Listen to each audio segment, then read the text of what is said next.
রনিকা ব্লগে সবাইকে স্বাগতম। গরমে শরীরকে রাখুন এসির মতো ঠান্ডা। প্রচণ্ড গরমে সুস্থ আর তরতাজা রাখার টিপস আমার এই ব্লগে তোমরা পেয়ে যাবে। বন্ধুরা, তোমরা তো ছাতা ইউজ করছো আর তার সাথে সাথে সানস্ক্রিন ইউজ করছো, কিন্তু আমাদের এই সাধারণ ঘরে ডেলি সানস্ক্রিন ইউজ করা সম্ভব নয়। তাই আমরা কি করব আমার এই ব্লগের মধ্যে তোমাদের জানাবো।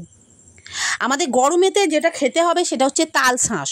কারোর বাগানে রয়েছে, বাগান থেকে তাল কেটে এনে তাল শাঁস খেতে পাচ্ছ, কিন্তু যাদের বাগানে তাল গাছ নেই তারা কি করবে? তারা অবশ্যই বাজারে যাবে, বাজার থেকে তাল কিনে আনবে, বা তাল শাঁসও বিক্রি হয়, সেটাকে চামচ দিয়ে তুলে, এই যে তাল যেগুলো দেখাচ্ছি দেখো ভিতরে রয়েছে তাল শাঁসগুলো, এগুলো চামচ দিয়ে তুলে খেতে পারো। এই যে তাল শাঁসগুলো রয়েছে কিভাবে খাবে তোমরা ভালো করে ছাড়িয়ে নেবে, ছাড়িয়ে নিয়ে তারপরে খাবে। তাল শাঁস খাওয়া যেমন পেটের পক্ষে খুবই ভালো, তেমনি এই তাল শাঁসের খোলাগুলো ভীষণই কিন্তু পেটের পক্ষে ক্ষতিকারক। আর এদিকে ডাবের জল তো আমরা ছোটোবেলা থেকেই দেখে আসছি পেটের বিভিন্ন বিভিন্ন রোগ সারাতে সক্ষম, কিন্তু ডেলি ডাব কেনা গরিব মানুষের সাধ্যের বাইরে। আমরা খেতে পারি কি বেলের শরবত তোমরা বানাবে বাড়িতে এবং বাড়ির সবাইকে দেবে। পেট ঠান্ডা রাখতে বেলের শরবত ভীষণই ইম্পর্টেন্ট। আর বেলচূর্ণ তো বাজারে তোমরা পাবে, যাদের পেটের প্রবলেম আছে বেলচূর্ণ খেতে পারো। আর শরবতটা খাওয়া গরমের পক্ষে ভীষণই উপকারী।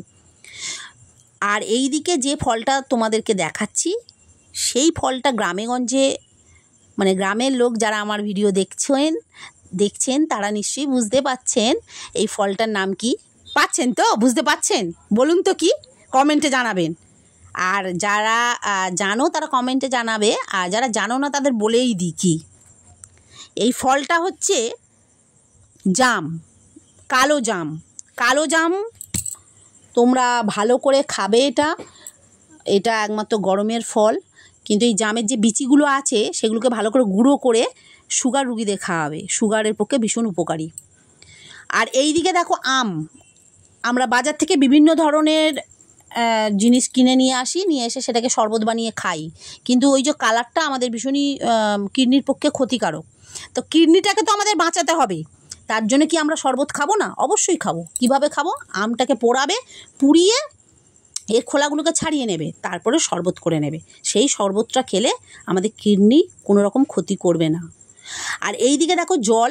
এতগুলো তো আইটেম আমি বললাম, যদি না থাকে এই আইটেমগুলো তাহলে কি আমরা ডেলি পথ চলার পথে বাধা হয়ে দাঁড়াবে শরীর? না, পথ চলার পথে বাধা হয়ে দাঁড়াবে না। যেটা আমাদের খেতে হবে জল অবশ্যই। আমাদের ঘাম প্রতিনিয়ত শরীর থেকে বেরোচ্ছে, এই যে ক্ষয়টা হচ্ছে আমাদের শরীর থেকে, ঘামটা বেরোচ্ছে, এই ক্ষয়পূরণ রোধ করতে জল সক্ষম। অবশ্যই বন্ধুরা জল খাবেন, জল আমাদের শরীরকে সুস্থ তরতাজা রাখবে।